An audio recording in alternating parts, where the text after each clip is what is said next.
Hello and welcome to Mpesa Reviews. So you want to upgrade from a compact saloon to a mid-size saloon, or it might even be that you want to buy your first car and you are more interested in the mid-size segment. You want something that is stylish, something that looks good, something that once you park you will look back and feel proud that you own it. You want something reliable and durable, something that is powerful enough, and you have around 1.5 million shillings to dispose of. You are at the right place, because today we will be taking a look at 4 mid-size saloons that pretty much tick almost all the boxes. These are the Toyota Mark X, Mazda Atenza, Subaru Legacy, and lastly the Honda Accord. These are all 2013 models. We will compare these 4 cars extensively and find out which one you should go for. So stay tuned. Before we start, I'd appreciate it if you would kindly consider subscribing to the channel for more informative content on cars. You can also kindly support the channel by donating. I'll leave the details in the description box. Your support will be much appreciated. Allow me to clear something before we start the review. We normally do extensive research before we upload anything on the channel. If it's anything to do with insurance, we have to liaise with the insurance companies. If it's anything to do with the major problems associated with any particular car, we also go as in-depth as we can with regards to consultation with relevant parties. I'm saying all this because at times we may receive a few comments stating that the information we have given is incorrect. For example, we received one stating that the Nissan Note CVT is not as unreliable as we implied. The individual in question said that Nissan Notes are quite common on the road, and if they were unreliable, they wouldn't be as common as they are. So this is our response. When compared to other CVTs, the one in the Nissan Note is not as reliable. It is well known that this CVT has a poor cooling system, and that is why it is advisable to install an aftermarket CVT coolant. The chances of this transmission failing, especially on a long journey, are high, because since the cooling system is poor, the CVT will end up overheating. Most of the Nissan Notes you see on the road probably spend most of their lifetime in cities or towns. Most people use them for short distances, say from home to work, while some are also used as taxis. And they last because the CVTs are not overworked in short distances, so they will not overheat. But try taking one out on a long journey without installing a transmission coolant, and it will not be long before you notice the car beginning to lose power and vibrating. Then eventually it will stall. This is the major reason why it's not a reliable transmission. Unless you install that transmission coolant, you will be confined to city or town usage. Now, I agree that it's a spacious car, it's fuel efficient, but I'll be doing you a disservice if I tell you it's just as reliable as a Honda Fit. Yes, people buy it. Some buy it because of the space it offers, others because they are loyal to the Nissan brand. People have different reasons why they will opt for a Note instead of a Vitz or any other car. I'm not discouraging anyone from buying a Note, but I'm just telling you that you should know that there are chances that the transmission may fail, especially if you do long journeys with it and you have not fitted a transmission coolant. You have the option of buying something more dependable, but if you buy a Note and you plan on taking it out on long journeys, you should budget for a transmission coolant, because once the transmission fails, there is no other option than going for a new one, which is expensive. I've heard of people who have bought this car and within a very short time they want to sell it. Most likely they didn't know of the transmission problems when they bought it. But those who love this car will still buy it regardless of this issue. So we will not backpedal on what we said earlier. Toyota and Honda CVTs are better than Nissan CVT. In fact, this has been a global issue. There have been many complaints regarding Nissan CVT, not just in the Note but also in other cars. So when we say that our personal recommendation is the Honda Fit and not the Nissan Note, we have done extensive research and based our decision on well digged out information. The other issue was with regard to comprehensive insurance. and I'll just put up a screenshot from one of the insurance companies so that you can see that it's not all about just a fixed rate as the individual in question was claiming.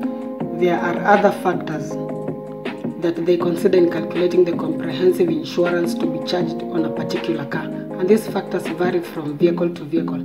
That's why you find that vehicles in the same category may not necessarily be charged the same amount. Take an example of Toyota Wish and Honda Stream. Both are 7-seater MPVs, but the Wish costs more to insure. So I hope this has helped clear up the air. There's always a better, more mature and courteous way of expressing one's opinion if you feel that you doubt some information. You really don't have to yell out that we are misleading people. Gathering all this information takes time and effort. In fact, even securing a car to review is not easy, so practice some courtesy. We are all here to learn. We can't know everything, so if you feel there's something we ought to know, feel free, but do it in a courteous way.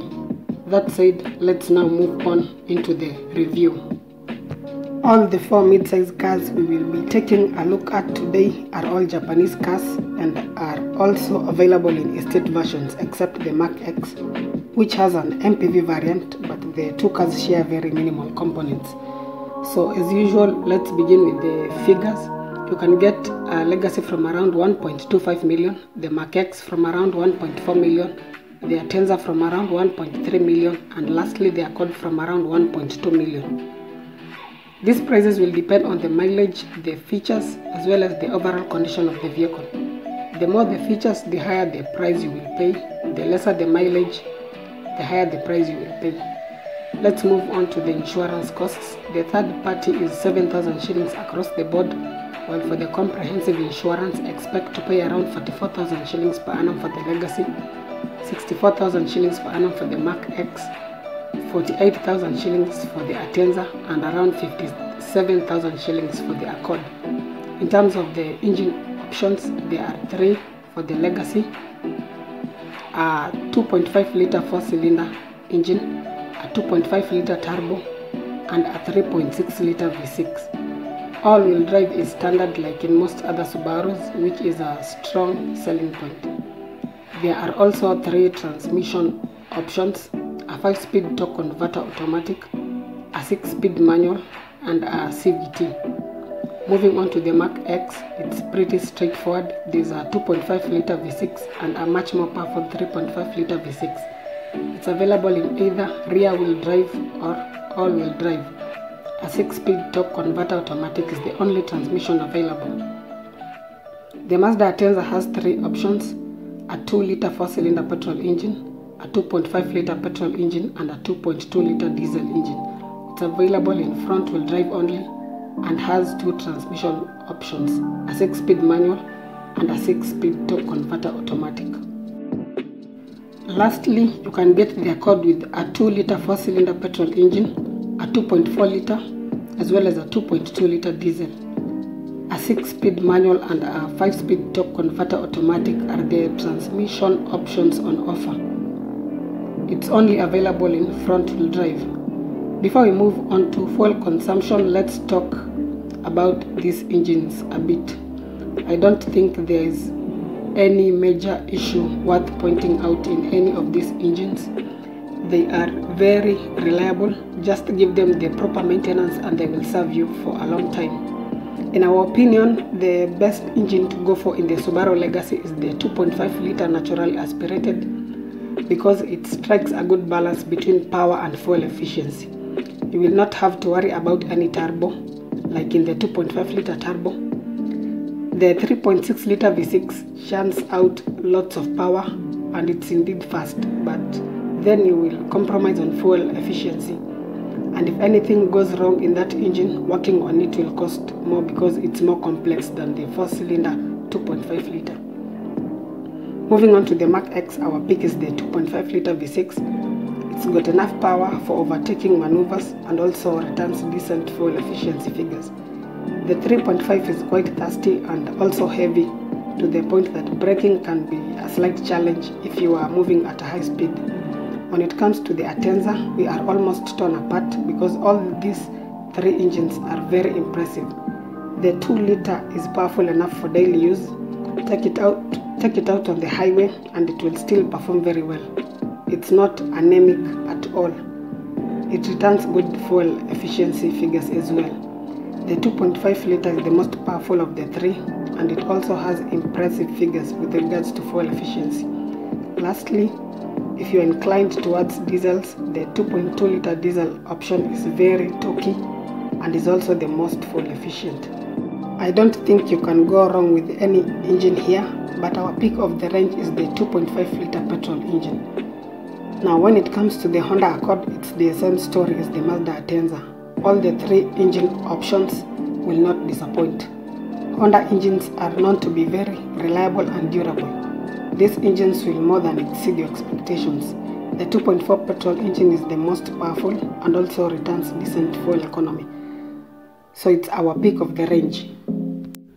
In fact, the 2.5 4-cylinder petrol in the Atenza and the 2.4 4-cylinder petrol in the Accord are faster than the 2.5 liter V6 in the Mach-X and also return good fuel efficiency figures than the Mach-X. The Mach-X's undoing is its weight.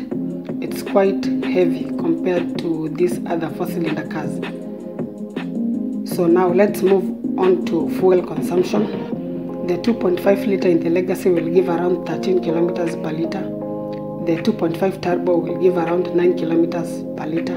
And lastly, the big and powerful 3.6 liter V6 will give around 10 kilometers per liter. These figures will of course depend on your driving habits. Expect around 12 kilometers to the liter in the 2.5 liter V6 in the Mach-X and 10 kilometers per liter in the 3.5 liter V6. The 2 liter in the Atenza will give around 17 kilometers per liter. The 2.2 liter diesel will give around 20 kilometers per liter. And lastly, the 2.5 liter should get around 15 kilometers to the liter. Honda Accord's 2 liter will give around 14 kilometers per liter.